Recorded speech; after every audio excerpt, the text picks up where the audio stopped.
अमरावती शहरातील town hall येथे महाराष्ट्र नाभिक साहित्य कला दर्पण संघाच्या वतीने कला दर्पण स्मरणिकेचे प्रकाशन व नाभिक समाजातील प्रतिभावंत पत्रकारांचा सत्कार करण्यात आला।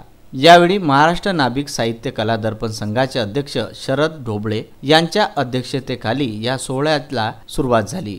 प्रमुख अतिथी म्हणून ज्येष्ठ साहित्यिक डॉक्टर ईश्वर नंदापुरे, कादंबरीकार भरत माने, भगवान चित्ते, गोपालकृष्ण मांडवकर तसेच सत्कार मूर्ती पत्रकार मंचावर उपस्थित होते। दीप प्रज्वलन आणि संत सेना महाराजांच्या प्रतिमा पूजनानंतर सोहळा सुरू झाला। मूर्तिजापूरचे प्राध्यापक अविनाश बेडालकर, नागपूरचे गोपाल कडुकार, विशाखा गणोरकर, चंद्रपूरचे दिनेश एकवनकर, अमरावतीचे प्रणय निर्वाण, रायगडचे महेंद्र माने, वर्धेच्या प्रणिता राजूरकर, अकोल्याचे उमेश कलोने, गजानन शेळके व इतर पत्रकारांचा मान्यवरांच्या हस्ते शाल तथा स्मृतिचिन्ह देऊन सत्कार करण्यात आला।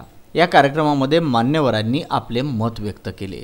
या कार्यक्रमाचे सूत्रसंचालन संकल्पना निंबोकारव सुयश धजेकर यांनी केले। सुनीता वरणकर, मुकुंद धजेकर, प्रकाश नागपूरकर, दीपक माथुरकर, विशाला कान्हेकर, सतीश कान्हेकर यांनी अतोनात पुढाकार घेऊन परिश्रम केले। महिलांच्या हळदी कुंकवाने सुरू झालेल्या सोहळ्याची सांगता स्वरगंधाच्या सुरेल सादरीकरणाने झाली।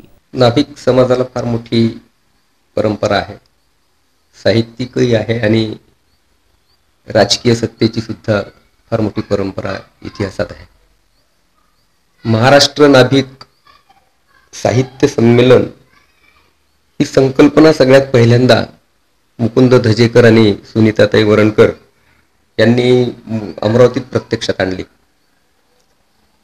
नाभिक समाजाचं पहिलं साहित्य संमेलन त्यांनी घेतलं 8 नोव्हेंबरला आणि त्याच्यानंतर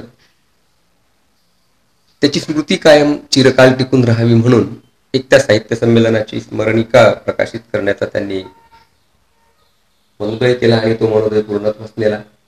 आणि त्या निमित्तानं महाराष्ट्रातल्या नाभिक समाजातील प्रतिभावंत पत्रकारांचा सन्मान देखील त्यांनी त्या कार्यक्रमात केला। या सोहळ्याच्या निमित्तानं नाभिक समाजातील प्रतिभावंत पत्रकार एकमेकांना भेटू शकले, एकमेकांच्या संपर्कात येऊ शकले आणि नाभिक समाजातील कर्तृत्व पत्रकारितेच्या क्षेत्रातलं अन्य समाजाच्या समोर येऊ शकलं। ही फार मोठी उपलब्धी या नाभिक साहित्य संमेलनाची असेल आणि त्या निमित्तानं झालेल्या या प्रतिभावंत पत्रकारांच्या सन्मान सोहळ्याची सुद्धा असेल। विदर्भ न्यूज करिता मूर्तिजापूर येथून बाळासाहेब गणोरकर।